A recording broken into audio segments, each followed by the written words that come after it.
Мухаммед пайгамбардын өмүр баяны. Китепти окуп, аудиолоштурган Шакиров Эрганат. Абу Лахаб менен аялынын Азирети пайгамбарыбызга кылган карызгөйлүгү. Азирети Мухаммед пайгамбарыбыздын куттуу үйү эки дүйнөнүн жакшылыгынан куру калган эки бейнасип Абу Лахаб менен Укба бин Абу Муайттын үйүнүн ортосунда эле. Булар колуна кирген ыплас нерселерди жыйнап келишип, Алланын элчисинин эшигине таштап кетишер эле. Коңшуларынын бул жагымсыз мамилесине анын пакиза көңүлү, кашкайган аруу жүрөгү ооруп, «О Абдиманнафтын балдары, бул эмне деген коңшулук?» деп уяткарып, эшигинин түбүндөгү ыплас таштандыларды атайын жыгач менен узакка алып барып таштар эле. Умми Жамил күйөөсүнөн калышпаган кара мүртөз аял эле. Ыймансыздыктын, капырлыктын кылганын караңыз. Умму Жамил Алланын элчисине азап чектирүүдөн ырахат алган. Тикендүү дарактардын шактарынан таңгак жасап, мечиттен кайткан кезде Алланын элчиси өтчү жолго тикендерди жайып салчу. Алланын элчиси тикен ташталган жерге келгенде, жибек кездеменин үстүнөн баскандай жай баракат басып өтүп кетчү. Абу Лахаб пайгамбарлык келе элек кезде Азирети пайгамбарыбыздын кыздары Азирети Умму Гүлсүм менен Азирети Рукиянын балдары Утайба менен Утбага алып берүү үчүн куда түшүп койгон эле. Экөө тең жаш болгондуктан баш кош элек болчу. Таббат сүрөсүн уккан Умму Жамил уулдарына долуланып кирди. Умму Гүлсүм да, Рукия да динден чыгып кетиптир. Аларга үйлөнбөйсүңөр. Абу Лахаб бир жактан, Мухаммеддин кыздары менен баш кошо турган болсоңор, менин аталык башым силерге арам болсун, деп касам ичип жиберди. Атасынын айтканын эп көргөн Утайба Алланын элчисине барып, мен силердин диниңерди тааныбаймын, кызыңа да үйлөнбөймүн. Мындан ары силер бизге келбегиле, биз да силер менен катташпайбыз, деп ээлигип кетип, Азирети пайгамбарды жакалап көйнөгүн жыртып салды. Утайбанын тарбиясыздыгына көңүлү ооруган Алланын элчиси, «Аллахым, иттериңден бирөөсүн ага жан алгыч кыл», деп мунажат кылды. Утайба ошондон көп өтпөй соода кербенине кошулуп жолго чыкты. Ошол түнү жол боюна конуп калган кербенге ач арыстан жакындап Утайбанын башын чайнап салды. Ошентип Аллага жана анын элчисине душмандык кылган карозгөй капыр ит өлүм менен өлүп кетти. Алланын элчиси саллаллаху алейхи вассалам пайгамбарлыктын мына ушул мезгилдеринде Абу Лахаб сыңары дагы нечендеген ташбоолордун жанды ачыткан азаптарына кабылган. Ошентсе да сабырдуулук кылып, чакырыгын токтоткон эмес. Алланын элчисинин тоскоолдуктардын бирине чалынбай, ислам динин жайып жатышы мушриктердин түн уйкусун бузат. Мусулмандарга заарын чачып, түрдүү кыйноолорду баштарына салышат. Анткени жаңы келген дин алардын кызыкчылыгын колдобой турганын жакшы билип калышкан. Бул кырдаалдан чыгуу үчүн Абу Талибке барышат да абалды түшүндүрүп, аны бул жолдон кайтарууну өтүнүшөт. Абу Талиб болсо аларды сылык гана узатып коет. Пайгамбарга эч нерсе айтпайт. Арадан канча убакыт өтсө да, эч нерсенин өзгөрбөгөнү бутпарастардын жинин ого бетер кайнатат. Абу Талибке кайра барышат, бирок бул келиште катуу талап коюшат. Абу Талиб, мындан ары чыдай албайбыз. Өзүң жакшы билесиң, тууганыңдын уулу биздин динибизди четке кагып, кудайларыбызга тил тийгизип келет. Ошо менен эле калбастан, аларга сыйынгандыгыбыз үчүн бизди чектен чыгарып салган. Эгер тууганыңды тосуп, жолунан баш тарттырбасаң, сага да, тууганыңа да бүт Курайыш каршы чыгабыз. Ошондо көрөсүңөр көргүлүктү. Акыркы талабыбыз ушу: же аны бул иштен кайтарасың, же аны өз карамагыңдан чыгарып саласың. Аны менен өзүбүз эсептешип алабыз. Жүрөгү тынчыбаган Абу Талиб мушриктердин койгон талабын Алланын элчисине сылык түрдө түшүндүрөт. Аны өз карамагынан чыгаргысы келбегенин жана мушриктерге салып берүүнү каалабаганын билдирүү иретинде, «Садаган кетейин, мени да, өзүңдү да корго», дейт. Абасынын сөзүнө абдан капа болот. Анын бул сөзү керек болсо карамагына алып жүрүүдөн баш тартуу дегенге жатат эле. Маржандай болгон куттуу көздөрүнө жаш тегеренип чыгат. Анткени мусулмандарда байлыктын ичинде сүзүп жүргөн мушриктерге туруштук бере турган күч-кудурет жок эле. Дал ушул кезде көңүлдө үйгөн көйгөйдү ашып өтүшү үчүн Алла Таала элчисине мына бул аятты жиберет. Раббиңдин ысымын эскергин. Бүт нерседен жүз үйрүп, болгон барлыгың менен ага багыт ал. Ал чыгыштын да, батыштын да Раббиси. Андан башка кудай жок.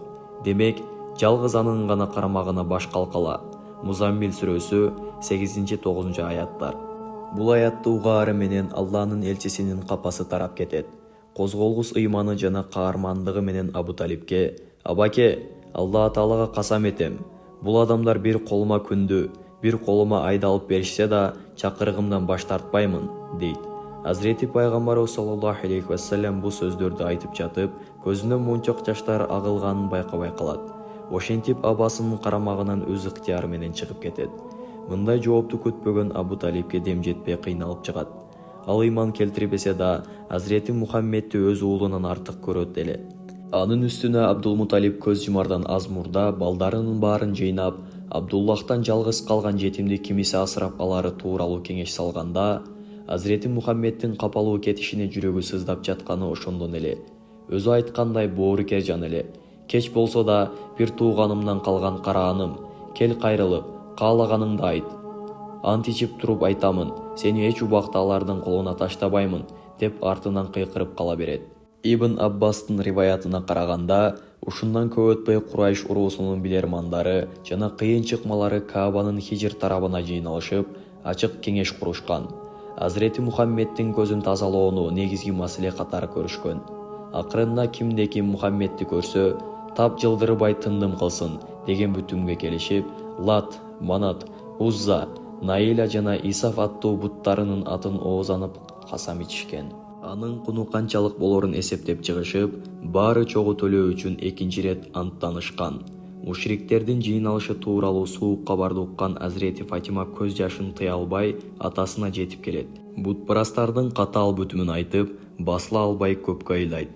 Алланын элчиси суу даярдатып таарат алат да Харам мечитине барат. «Тигине баратат» деп аны көргөн мушриктер көздөрү алаңдап, шашкалактап калышат.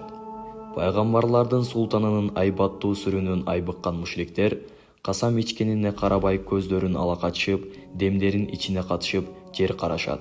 Бир саам мурда көргөн жерде аны жакадан алып, муунтуп же кылычтап салууну сунуштагандар, көзүнөн заары чачырагандар, мен деп көкүрөк каккандар, ордунан жылып кеткенге батын албай тигилип калышат. Алардын көзүнө албууттанган дайрадай сүр менен келген Алланын элчиси жерден бир ууч топурак алып, «Жүзүңөр кара болсун» деп мушриктерге чачып жиберет. Ошол күнү топурактын күкүмү тийген мушриктердин баары Бадыр урушунда каапыр бойдон өлүп кетишет. Тозок өңдүү бир кудукка баары көмүлгөн. Бул окуядан кийин Абу Талип Хашимден тарагандар менен Абдулмуталиптин балдарын үйүнө чакырат. Зыяпаттап бүткөн соң чоң бөлөнүн шарапаты үчүн Курайш маңкурттарынын кандуу колунан Азирети Мухаммедти жапатырмак куткарып калууну өтүнөт. Абу Лахабтан башка баары макулдугун билдиришет. Үмүтү таш капкан мушриктер эң акырында Алланын элчисинин өзүнө кайрылышат. «Сен таза урпактан келгенсиң. Бизге караганда тукумуң да, өзүң да мартабалуу адамсың. Ушул кезге чейин араб элинен эч ким жасай албаган нерсени жасап, айта албаган нерселерди айтып келе жатасың. Бирок ушул чоң уруунун арасын бөлүп жарып, бизди бири-бирибизге каршы коюп жатасың. Ушинтип эле көшөрүп эмне тапмакчысың? Максатың эмне? Эгерде байыгың келип көшөрүп жаткан болсоң, каалашыңча дүнүйө мүлк берели. Ушунча уруулардын ичинен эң байыбыз сен бол. Эл бийлегиң келип жатса, сени дароо башчы кылып алалы. Меккенин акими бол. Эгерде ниетиң асыл зат бир аялга үйлөнүү болсо, өзүң каалаган Курайштын эң сулуу кызын алып берели. Эгер жин шайтан жармашып, бир балеге кабылган болсоң, дабагерге алып барып айыктыралы. Сени куткаруу үчүн бүт нерсени жасаганга даярбыз. Эмнени кааласаң аткарганга даярбыз. Болгону ушул чакырыгыңды ташта» деп бал тилге салып, айла амал кылып көрүшөт. Аны өздөрүндөй ойлоп, мал-мүлк, байлык, бийлик жана аял берип жолунан кайтарып алабыз деген үмүттөрү эми чындап таш капты. Алар адамды уулоо үчүн эң ийги каражат катары колдонуп жүргөн, ушул үч сунушка жок дей албайт деген ойго өздөрүн ынандырып алышкан эле. Дүнүйө, мансап жана шакыбат адам пендени көбүн эсе жолдон чыгарган, адамдын эркине эритип, напсиге чүлүк салып алган тузак болуп саналат. Анын нурдуу жашоосунда бериги убактылуу азыктардын эч бири орду жок экенин аңдоого капырлардын акылдары жеткидей эмес. Алланын элчисинин айдан ачык жообу мына ушул чындыкта кашкайта даршан кылган: «Мен силерден мал-мүлк, мансап же бийлик сурап жаткан жерим жок. Менин силерден жалгыз өтүнүчүм буттарга сыйынбагыла, жалгыз Алла Таалага гана ибадат кылгыла. Напсиге сыйынуудан баш тарта албаган мушриктер анын улуу чакырыгын аңдоого чамалары жетпегендиктен аша чаап өзүн да ошол жансыз буттарга сыйынышын талап кылганга чейин барышты. Алардын пикирин угуп, бир тараптан сабыр кылгысы келсе, бир тараптан чыдамы түтөнгөн Алланын элчиси саллаллаху алейхи вассалам аятта билдирилген сыңары өзүн аларга мындайча тааныткан: Эй Мухаммед, эгемден ачык айткын аяттар түшүп жана ааламдардын ээсине сыйынууга буйрулган соң, силер чакырган Алладан башка нерселерге сыйынууга мага тыюу салынган, дегин. Мумин сүрөсү 66-аят. Айткын: албетте мен жалгыз Аллага сыйынууга жана ага эч нерсени шерик кылбоого буйрулганмын. Мен бар болгону ага сыйынууга чакырамын жана жалгыз анын өзүнө кайтамын. Рад сүрөсү 36-аят. Алланын элчисинин козголгус бекемдигинен жана сүрүүнүн айбыккан мушриктер эч болбосо буттарды жаманаттылыктан, жектелүүдөн коргоп калуу үчүн чара көрүүгө жандалбас уруп көрүштү.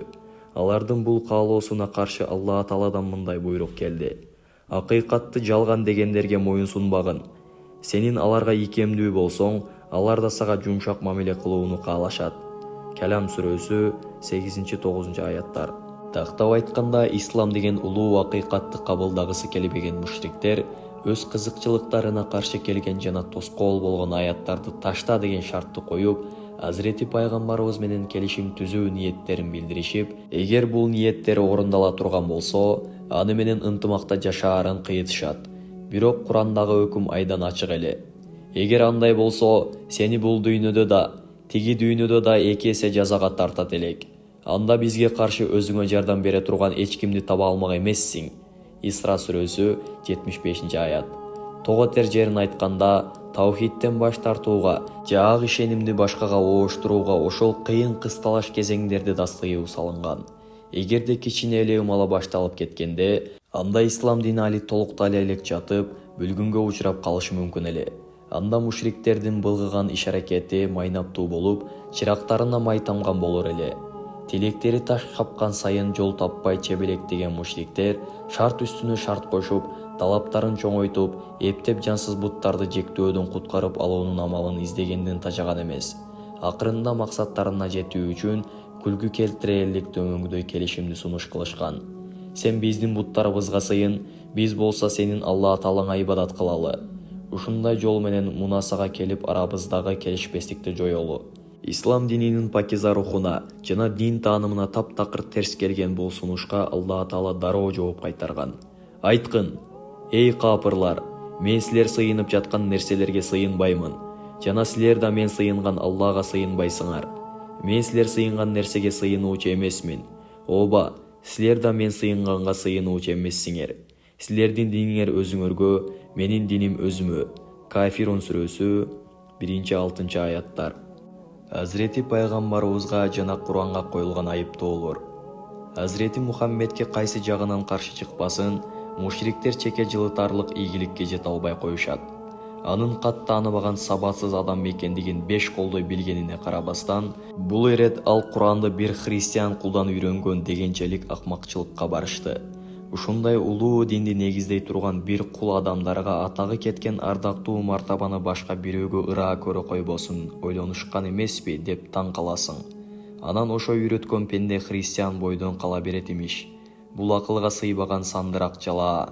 Мындай жүйөөсүз айыптоого Кураны Карим мындай деп жооп берген: чынында биз алардын Куранды Мухаммедке башка бир адам үйрөтүүдө деп жатканынан кабардарбыз. Бирок алар таңуулап жаткан адамдын тили башка. Куран болсо даана араб тили. Нахл сүрөсү 103-аят. Сен ага чейин эч кандай китепти окуган эмессиң, жана аны өз колуң менен жазган да эмессиң. Эгерде сабаттуу болгонуңда терс жолго түшкөндөр башка бирөөдөн үйрөндү деп шектенишер эле. Анкабут сүрөсү 48-аят.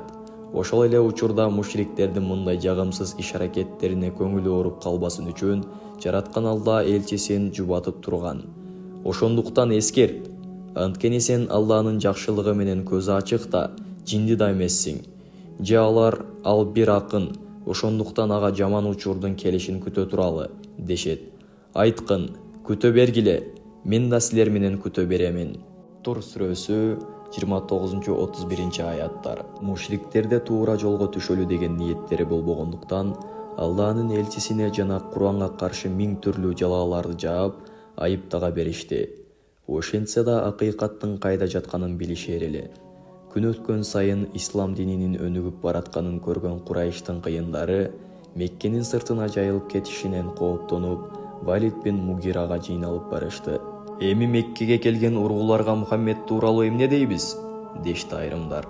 Валиддин Азрети пайгамбарыбыз менен жолугуп, анын мукам авазынан Куран уккан жайы бар эле. Ал мындай деди: "Мен көркөм ырдын бардык түрүн жакшы билем. Анын сөздөрү ырга такыр окшобойт. Ыр менен анын ортосунда асман менен жердей айырма бар. Ырдан да касиеттүү, керемет сөз эле.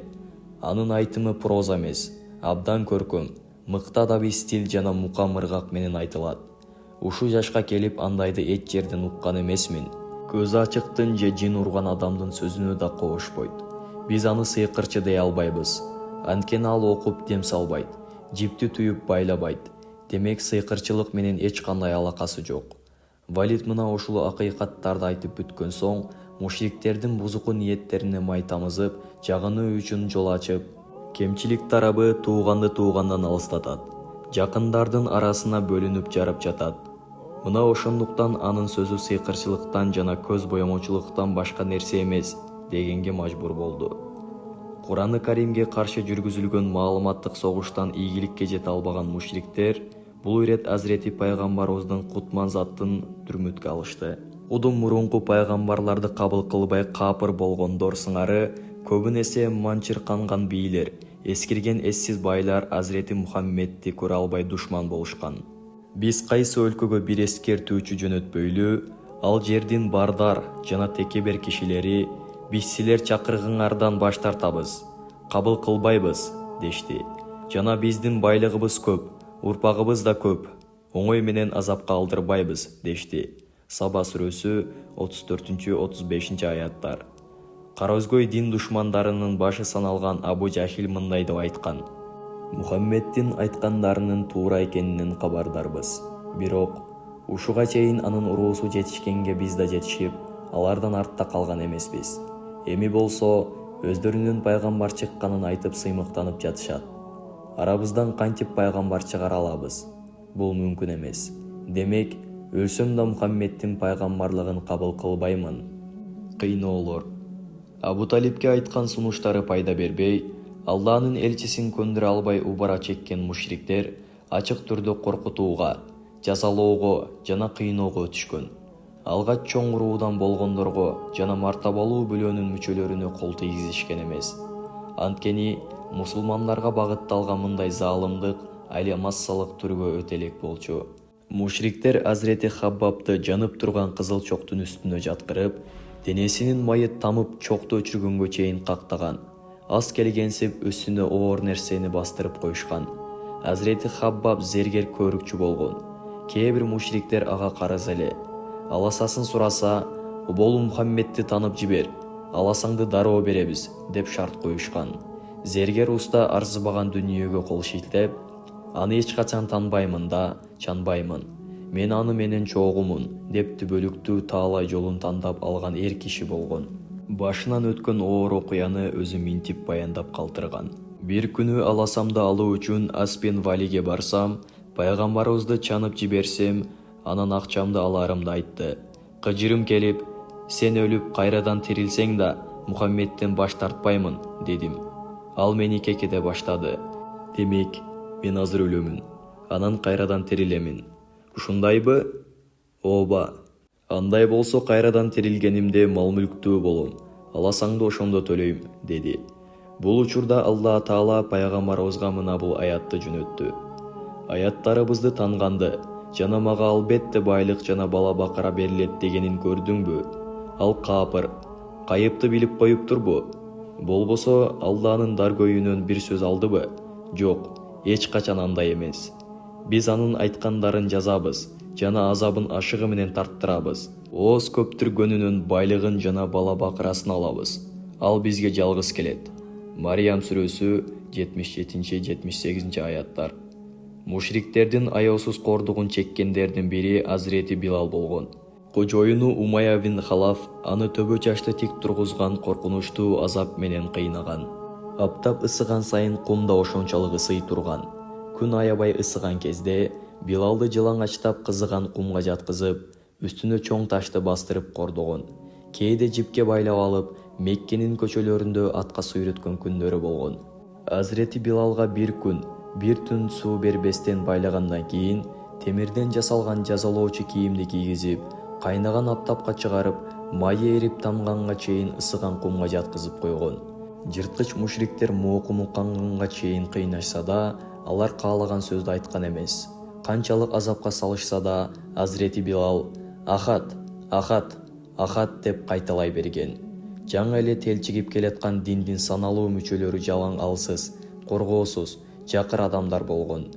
Көзүн май баскан мушриктер аларды кыйнап эле тим койбостон өлтүрүп салган учурлары болгон. Маселен, Аммардын атасы Азирети Ясир мушриктер каалаган сөздү айтпагандыктан оор азаптан шейит кеткен. Жырткыч мушриктер Азирети Ясирдин кемпири Азирети Сумаяны да соо койгон эмес. Ыйманы бекем, ыкласы ташкындаган момун мусулман аялды бутпарастыкка кайрата албай коюшкан.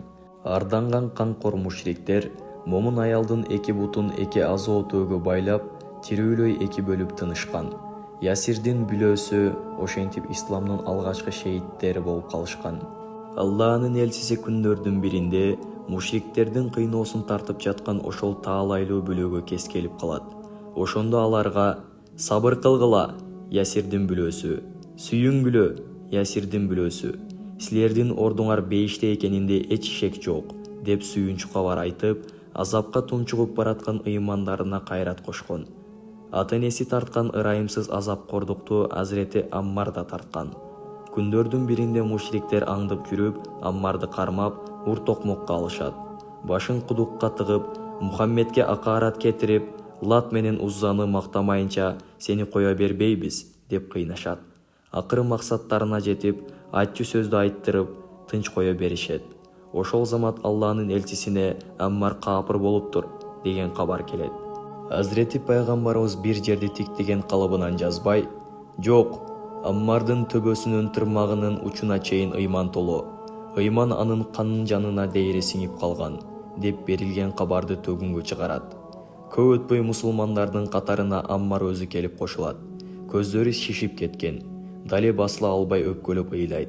Сүйүктүү пайгамбарыбыз анын көз жашын куттуу колдору менен арчып жатып, «Сага эмне болду?» деп сурайт. Анда Аммар: «Пайгамбарым, мени мажбурлап сага акарат келтиришти. Жана сенин диниңди жаманатты кылдыртышты. Өздөрүнүн буттарын мактоого мени мажбур кылышты» деп окуяны баштан аяк түшүндүрүп берет. Сен ушул нерселерди айтып жатканда жүрөгүңдүн абалы кандай эле? Аны айтып жатканда эч жүрөгүм Алла Таалага жана пайгамбарына болгон ыйманга толо, диниме болгон бекемдигим темирден да бек эле, деди. Аммардын сөзүн угуп, көңүлү ордуна түшкөн пайгамбарыбыз саллаллаху алейхи вассалам анын дали токтобой агып жаткан жашын арчып жатып, «Аммар, эгер алар сени дагы да мажбурлай турган болушса, эмне кааласа дароо айтып кутул» деп анын жанчылып жаткан жүрөгүн тынчтандыргандай болду. Нахл сүрөсүнүн 100 аяты мына ушул окуянын негизинде түшүрүлгөн. Жүрөгү ыйманга балкыган абалда динден кайтууга зордолгондордон тыш, кимде-ким ыйман келтиргенден кийин жүрөгүн капырлыкка ача турган болсо, булардын үстүнө сөзсүз Алланын азабы келет жана буларга чоң азап бар. Нахл сүрөсү 106 аят. Мусулмандарга берилген сабыр жана туруктуулук насааты. Алланын элчиси саллаллаху алейхи вассалам пайгамбар болгон күндө деле катардагы адам баласы болгон. Капырлардын каршылыгы кээде көңүлүн ооруткан, туура жолго түшсө экен деп тилеген. Жакшылык кылган адамдардын жагымсыз мамилелери, тарттырган оор азаптары Азирети пайгамбарыбыздын жүрөгүн оорутуп, түшүккө салган. Кээде кыйынчылыктан башы чыкпай, жан чыдагыс азаптар таң күн тооруп алгандыктан өзүн кадимкидей жубатууга, колдоого муктаж сезер эле. Алла Таала сүйүктүү пайгамбарынын кайгыруусун эгерим каалаган эмес, анын жан дүйнөсүн аяттар менен колдоп турган. «О элчим, анын сага болгон кайрымы жана көзөмөлүндө чек жок». Исра сүрөсү 87 аят. Алар ыйман келтирбесе, Кейбеген жана алардын сага каршы жасаган айла амалына кысылба. Намл сүрөсү 70-аят. Элчим, алардын сөздөрүнө сабыр кыл. Күн чыккандан мурда да, баткандан мурда да Раббиңе ыраазычылык билдирип, аны аруула. Каф сүрөсү 39-аят. Бул аяттар анын рухун күчтөндүргөн, эркин чыңалткан. Эгер оор кыйынчылыктарга Алланын элчиси мүңкүрөп калганда, анда артындагы сахабаларына кыйын болмок. Аларга кайрат бербегенде бутпарастардын кордугуна чыдаш мүмкүн эмес эле. Өзү кайгырып турса да, Алланын ыраазылыгы жана ак дин үчүн кутман сахабаларын жараланган көңүлүн жубаткан. Хаббаб риваят кылган. Күндөрдүн биринде Алланын элчиси саллаллаху алейхи вассалам Каабанын көлөкөсүндө олтурган. Биз барып, мушриктердин аяосуз кордук көрүп жатканыбызды айтып, даттандык. Ал бизге: "Силердин мурунку муундардын арасында кармалып чуңкурга ыргытылган, андан кийин башынын тең ортосунан аягына чейин ара менен араланган, темир тарак менен эти таралса да, дининен кайтпаган момундар өткөн. Алла Таалага шүгүр дешибиз керек. Ал бул динди кемелине жеткирип, өкүмүн бүт жер жүзүнө жеткирет. Дин өркүндөп ушундай бир мезгил келет, ошондо адамдар карышкыр тиет деп чочулабастан, койлорун Аллага аманат кылып, санадан Хадравматка эркин барып келишет. А силер болсо сабырсыздык кылып жатасыңар." Алланын элчиси ушул хадисин айткан соң бизге аят окуп берди. "Капырлардын шаарлар арасында айланып саякаттап жүрүүсү сени азгырбасын. Аз гана пайдалануудан кийин алардын орду тозок. Ал кандай жаман орун. Өз эгесинен корккондорго алдынан дарыялар агып турган бейиш бактары тартууланат. Ошол жерде алар түбөлүккө калышат. Алар Алланын коноктору. Алланын алдындагы жакшылык такыбы алар үчүн."